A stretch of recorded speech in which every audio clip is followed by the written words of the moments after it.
Penso en Jesús, me estas las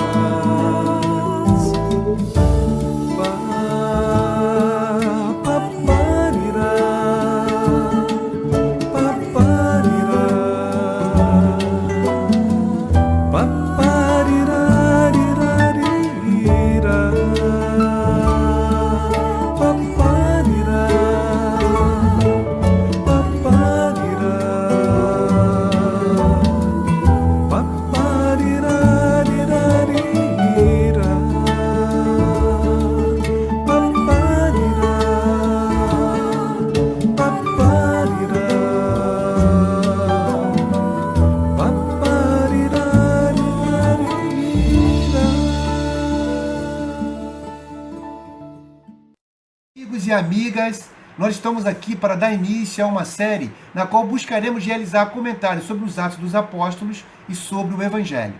A nossa ideia inicial, meus irmãos, é que a cada 30 dias nós possamos disponibilizar episódios contendo novas reflexões. Em relação ao material utilizado na estruturação do episódio, todo ele será elencado no final do mesmo, a fim de facilitar a pesquisa daqueles que estiverem assistindo a série. Mas o mais importante, meus amigos, é o que vai ser dito agora.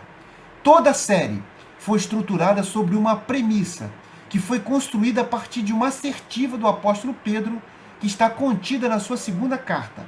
Lá, esse grande apóstolo diz o seguinte: nenhuma profecia da Escritura é de particular interpretação. Inspirado por isso, por essa afirmação, nós também passamos a considerar que nenhum versículo do Evangelho é de particular interpretação. Dito isso, meus irmãos, vamos ao primeiro episódio e que Jesus nos abençoe. Vamos lá, meus irmãos, vamos ao primeiro episódio que dá início a essa série. Vamos lá.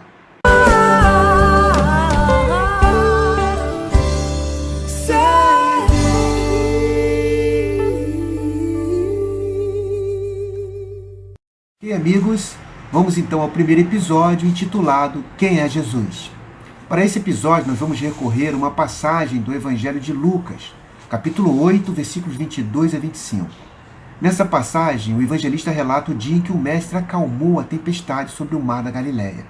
E por que vamos utilizar esta passagem? Porque ela nos possibilita uma interpretação simbólica do significado, do objetivo da reencarnação. E nós precisamos falar desse significado para podermos entender quem é Jesus e sabermos da sua importância em nossas vidas. Então vamos lá, vamos fazer a interpretação simbólica dessa passagem, tentando descobrir o significado da reencarnação. E sucedeu num dos dias que ele entrou em um barco, e também seus discípulos. Ele lhes disse: atravessemos para o outro lado do lago, e fizeram-se ao mar. Nesse dia, num dos dias, simboliza o dia que vai iniciar o processo reencarnatório. A consciência cósmica decidiu que o espírito chegou o momento dele reencarnar. Ele está pronto para voltar à carne. E é num desses dias que isso acontece. E ele entra no barco, ou seja, quem entra no barco? O espírito, junto dele, uma coisa essencial, a lei de Deus. A primeira coisa que entra no barco com o espírito é a lei de Deus, representada por Jesus. E em seguida diz aqui, e também seus discípulos, junto com a lei de Deus, que adentra com o espírito ao barco, entram os discípulos, as emoções. A alma está pronta para vivenciar a experiência reencarnatória. A lei de Deus está lá, porque diz os benfeitores espirituais na questão 621, que a lei de Deus está na consciência e ela é fundamental para a felicidade. E junto com ela, as emoções, os discípulos. Na questão 907, os benfeitores espirituais dizem que o princípio que deu origem às emoções foi posto em nós para o bem. Nesse processo reencarnatório, na viagem de simples e ignorante a arcanjo, precisamos das leis de Deus que são inseridas em nós, que é representada aqui nessa passagem pelo Cristo, que entra no barco, que é o vaso físico, mas também precisamos das emoções, como diz os benfeitores espirituais, foi posto em nós para o bem, porque as emoções dão sabor à experiência carnal.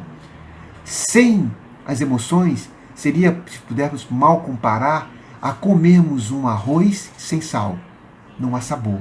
Sem as emoções, a experiência reencarnatória não tem sabor. E esse sabor que mantém o espírito vinculado a essa experiência. Então, entram no barco. Vai começar o processo reencarnatório. Entram no barco a lei de Deus, representada por Jesus, e as emoções, representadas pelos seus discípulos. E aqui, ó, e fazem-se ao mar, o espírito reencarna. E aí continua ele dizendo: enquanto eles navegam, ele adormeceu, e desabou uma tempestade de vento no lago. Estavam ficando cheios d'água os barcos e corriam perigo. No início, nas primeiras experiências reencarnatórias, o espírito está sob o predomínio das emoções. Como assim? Allan Kardec, na introdução do Livro dos Espíritos, nos diz que o espírito encarnado está sob a influência da matéria.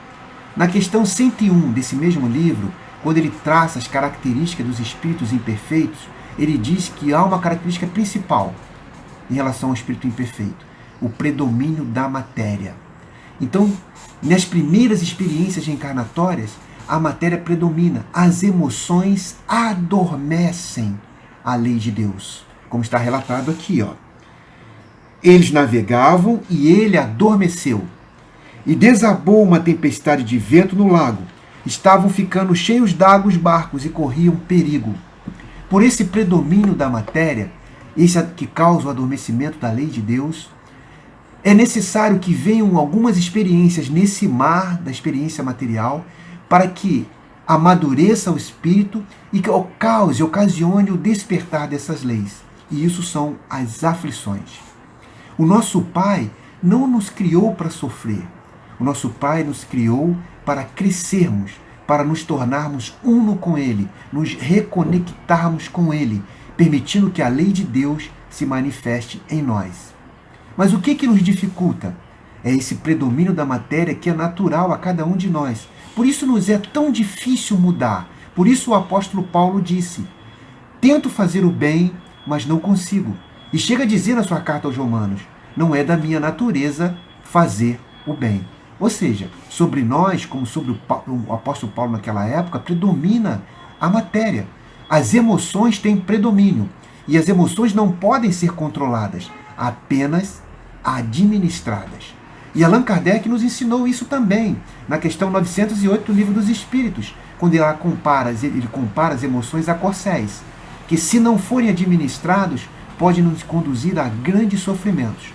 E no início, nas primeiras experiências reencarnatórias, lá dentro do barco, as emoções têm pleno domínio, as leis de Deus adormecem. E é por isso que os benfeitores nos dizem, na questão 921, que nós mesmos somos os artífices da nossa infelicidade. Não é a vida, não é o universo, somos nós com as nossas inexperiências que permitimos que as leis de Deus adormeçam. E aí vem as aflições, as dificuldades, as lutas. E por a emoção não ter a base, a fonte, o programa principal, que é a lei de Deus, ela se perde, porque ela não sabe lidar com dificuldades, com desafios, com problemas. E aí surgem os conflitos na alma. Começa a entrar água no barco e as emoções começam a se perder, começam a se sofrer, começam a correr perigo, a felicidade se escapa, se esvai, e aí, amadurecido, o Espírito acorda Jesus. Ou seja, ele acorda as leis de Deus. E Jesus foi um profeta que veio lembrar para nós a lei de Deus. E eles continuam aqui. E o que eles fazem?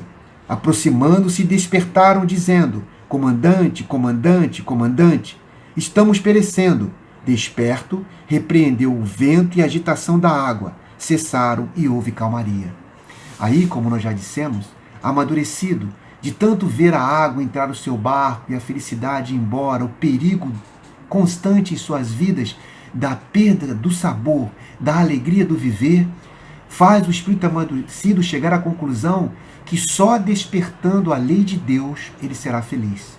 E aí ele acorda: comandante, comandante, comandante. E a lei de Deus paulatinamente começa a surgir em nossas vidas e olha para os desafios, para as tempestades, para as dificuldades e diz: acalmem-se. E ela se acalma. As dificuldades continuarão existindo, mas não entrará mais água no barco. os conflitos não atormentarão mais a alma. E aí a alma dirá: quem é esse que até a tempestade e os ventos obedece?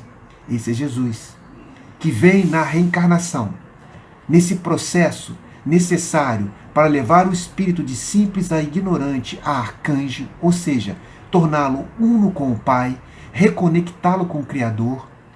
Nesse processo, no navegar nesse mar da experiência material, no início as emoções predominam, fazendo necessário a vinda das dificuldades, dos desafios, para amadurecer o espírito, por temer a perda da felicidade e levá-lo a acordar as leis de Deus que já estão em sua consciência, para que essas leis de Deus assumam as diretrizes de sua vida aos poucos e, passo a passo, ele acabe alcançando a felicidade que ele tanto almeja.